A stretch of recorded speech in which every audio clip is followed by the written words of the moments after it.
స్కూల్లో summer holidays notice వస్తే students ఇప్పుడే నోటీస్ వచ్చింది, రేపటి నుంచి సమ్మర్ హాలిడేస్. రోజు క్రికెట్, డోరేమాన్, కబడ్డీ అన్నీ ఆడుకుంటా.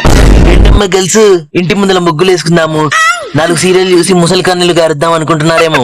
మీకు హోంవర్క్ ఇస్తా. అమ్మా బాయ్స్, ఎండలు తిరిగి కర్రగా తయారవుదాము, క్రికెట్ ఆడుకుందాము అనుకుంటున్నారేమో. నన్నన్నా మీకు కూడా వర్క్ ఇస్తా. మీ అమ్మ ఎక్కడ దొరుకుతారా మాకు? ఇప్పుడు ఇచ్చే క్వశ్చన్ పేపర్ అందరు 10 times రాసుకొని రావాలి. ఈ టెక్స్ట్ బుక్ మొత్తం అప్ప చెప్పించుకుంటా. ప్రాజెక్ట్ వర్క్స్ అన్ని అయిపోవాలి. ఎవరైనా అప్ప చెప్పలే అనుకో, సింహం దెబ్బ రుచి చూస్తాను.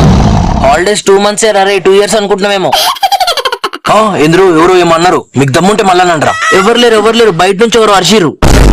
అట్లుండాలి మళ్ళా. నేను సార్ చెప్పిన హోంవర్క్స్, ప్రాజెక్ట్ వర్క్స్ అన్ని ఫినిష్ చేస్తాను. ఒక నెల చదువుకుంటా, ఒక నెల మొత్తం క్రికెట్ ఆడతా. ఇప్పుడు మనం హోంవర్క్ అయిపోతే ఏమైతుంది? మహా అంటే కరెక్ట్తో ఒక 10 దెబ్బలు కొడతాడు అంతే కదా. మనది ఎట్లాగో ఐరన్ బాడీ, మళ్ళీ వాడు కొడితే మనకేమైతుంది? నేను డోరేమాన్ చూస్తా, క్రికెట్ ఆడతా. ఈ సమ్మర్ హాలిడేస్ పొట్టు ఎంజాయ్ చేస్తా.